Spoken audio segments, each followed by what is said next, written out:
네, 세계 기업에 직접 투자하는 해외 직투 이어가겠습니다. 우리나라에서는 거리를 보면은 거의 자동차가 운송수단의 대표적이라고 볼 수가 있겠는데요. 그렇죠. 중국 쪽으로 가보게 되면 뭐 자전거부터 비롯해서 오토바이를 타고 다니는 분들이 상당히 많다고 합니다. 그렇습니다. 여기서 봤을 때 이 오토바이 운송 수단으로서 그리고 앞으로의 이 기업, 이거 만들고 있는 기업에 대해서도 투자 매력도가 상당히 높다고 하는데 오토바이 시장에서 수혜를 입을 기업은 어떤 기업일까요? 자세한 기업 소개부터 들어보시겠습니다.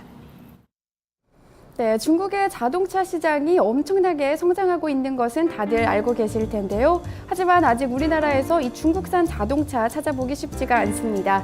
중국 내에서도 마찬가지라고 하는데요. 아직은 외제차를 더 선호하는 경향이 있다고 합니다. 하지만 이 오토바이는 예외라고 합니다.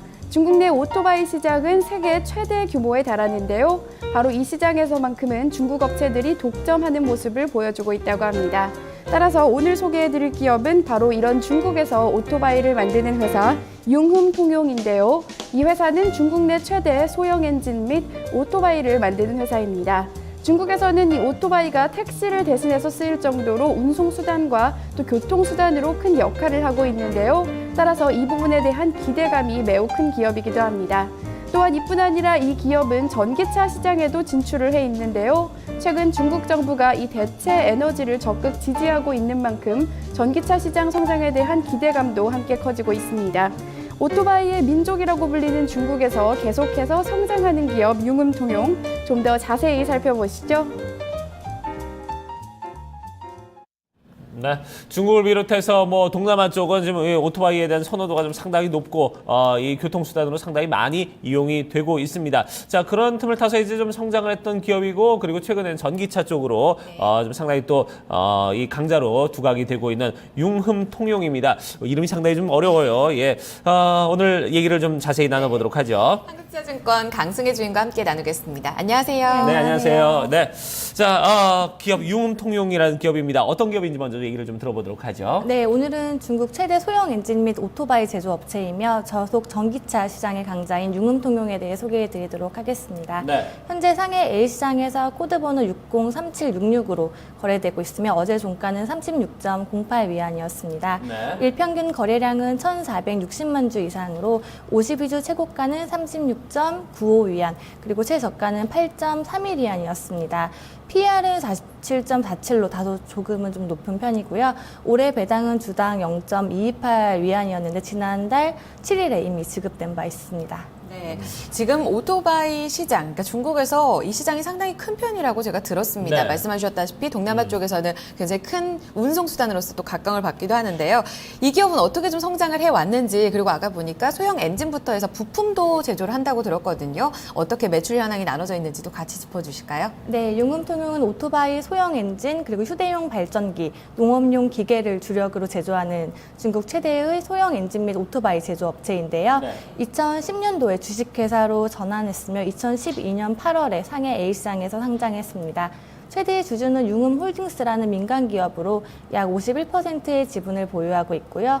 또한 국유기업인 국가개발금융이 2대 주주로서 약 10% 정도의 지분을 보유하기도 합니다. 그리고 매출 현황을 한번 살펴보시면요. 네. 일륜형 오토바이가 38%를 차지하고 있으며 뒤이어 소형 엔진이 31%를 차지하고 있습니다. 가장 큰 매출을 차지하고 있는 오토바이 사업의 같은 경우는요, 융흠과 진룽이라는 두 개의 브랜드가 있는데요. 최근 BMW와도 합작을 통해 기술 경쟁력을 갖추기도 했습니다. 그리고 주력 제품의 비중 추이를 한번 살펴보시면요. 네. 중국의 오토바이 시장이 점점 더 포화 상태에 이름에 따라서 전통적인 내연기관 제품에서 신에너지 제품으로, 그리고 휘발유형 제품에서 디젤형 제품으로 사업 모델을 전환하고 있는 모습을 볼 수 있습니다.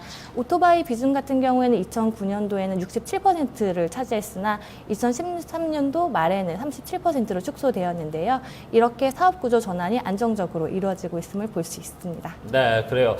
지금 계속해서 좀 오토바이에서 좀 시장 포화 상태 이후에 좀 사업의 어떤 구조를 전환 전환을 하면서 좀 다각화를 하고 있는 모습이고 비중도 좀 많이 변화가 되고 있는 그런 모습입니다. 자, 그러면 이제 중국에도 뭐 이 융음통용 외에도 여러 가지 이제 이 오토바이를 만드는 기업들도 있을 거고 비슷한 이제 기업들이 많이 있을 텐데 어떻게 좀 다른 기업과 좀 비교를 한다면 좀 어떤 모습을 보여주고 있습니까? 네, 현재 국내에서는 사실 비교하기에 좀 마땅한 기업이 없어서 중국 내 시장 동종업계 한번 비교해 보도록 하겠습니다. 네. 중국 시장에 상장되어 있는 오토바이 생산 업체는 융음통용을 비롯해서 총 4개의 기업이 있는데요. 네. 차트를 한번 살펴보시면 동종업계 중에서 융음통용은 자산이나 이익 규모 그리고 자산이나 이익 규모가 가장 크고 네. 수익성이 우수함을 알 수 있습니다.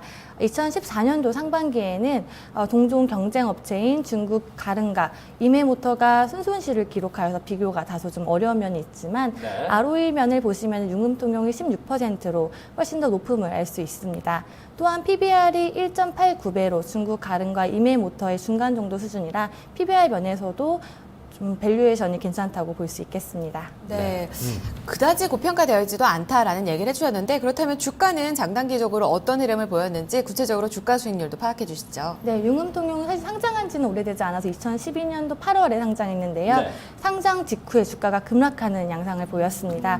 그러다가 1년 전부터 급격하게 다시 상승하는 추세를 보이고 있는데요. 그래서 1년 주가 수익률은 무려 300%가 넘고요. 6개월 수익률은 168%, 그리고 1개월 수익률은 약 61% 정도를 보이고 있습니다. 네. 그러면은 이 실적들은 최근에 어땠는지 좀 살펴보도록 하죠. 네. 네. 실적을 한번 보시면요. 융음통용의 매출은 지난해 1.68% 하락한 1조 1237억 원을 기록하였고요. 네. 영업이익과 순이익의 같은 경우에는 각각 1.25% 그리고 6.11%씩 증가하기도 했습니다. 실적이 약간 다소 좀 부진하기도 했는데요. 이 이유는 정책적인 환경 변화와 사업 모델 변경의 영향이 있었습니다. 특히 매출 둔화는 구조조정 때문에 이뤄지기도 했는데요. 자산의 경우에는 11% 증가했고요. 자기자본 16% 증가해서 견조한 재무 흐름을 보여주기도 했습니다. 네, 재무 구조는 이제 견조하게 좀 흘러가고 있는 이런 모습까지 보았습니다. 사실 지금 같은 시장에서 자산주가 좀 각광을 받기 좋은 시점이 아닐까 싶은데 자산 규모 면에서도 그렇고요. 매출 총 이익률도 동종업계 대비 상당히 좋은 흐름을 나타내고 있고 또 전년 동기로 비교해 봤을 때도 성장이 상당히 좋아서 안정적인 흐름을 이어가고 있다고 보시면 될 것 같습니다. 네. 자, 투자 포인트 쪽으로 눈을 돌려보도록 하겠습니다. 사실 운송수단에 있어서 오토바이를 많이 탈까? 우리나라에서는 그렇게 생각하기 마련이거든요. 맞아요. 어떤 포인트를 좀 갖고 살펴볼 수 있을까요? 네, 맞아요. 그래서 좀 저속 전기자동차 쪽에서 좀 더 각광을 받고 있는 상황을 보이고 있는데요. 네. 그래서 첫 번째 투자 포인트로는 저속 전기차 시장이 팽창하고 있으며 정책 지원의 수혜가 기대되고 있다는 점입니다. 네. 융음통용은 작년도에 5천만 위안을 출자하여서 저속 전기차 업체인 산동 리츠를 지배하고 있는데요. 저속 전기차라는 것이 사실 저에게는 좀 많이 생소한 편입니다. 최대 속력이 한 70km고요.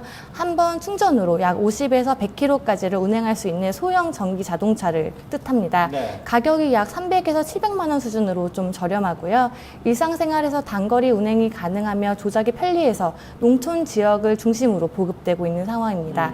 또한 중국 정부가 최근 국가적 에너지 안전 전략의 하나로 저속 전기차를 보급하고 있어서 앞으로 성장 잠재력은 무궁무진하다고 볼 수 있겠습니다. 또한 정책 규제도 보다 완화되어서 산동 리츠의 시장 점유율도 보다 더 증가될 전망입니다. 네. 다음으로는 오토바이가 내수 시장에서는 좀 그렇지만 수출 증가세로 인해서 안정적인 캐시카우 역할을 할 전망입니다. 중국의 오토바이 산업은 이미 성숙기에 진입했으며 일부 대형 메이커들은 사업 구조 조정을 진행하고 있기도 하는데요. 융음통용의 중국의 오토바이는 수출 시장에서 약 10%의 점유율을 차지하고 있고요. 2위 자리를 지키고 있습니다. 그래서 따라서 앞으로 산업구조 조정으로 수출 시장 점유율은 더욱더 늘어날 전망이기도 한데요. 이 부분에서 안정적인 현금 유입은 신규 사업 투자에 활용될 전망이기도 합니다.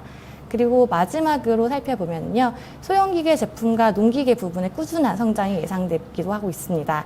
현재 중국 농업의 현대화율은 약 50%로 선진국의 80~90%에 비해 현저히 좀 떨어져 있는 상황인데요. 네. 따라서 농업의 현대화율은 더욱더 높아질 전망입니다.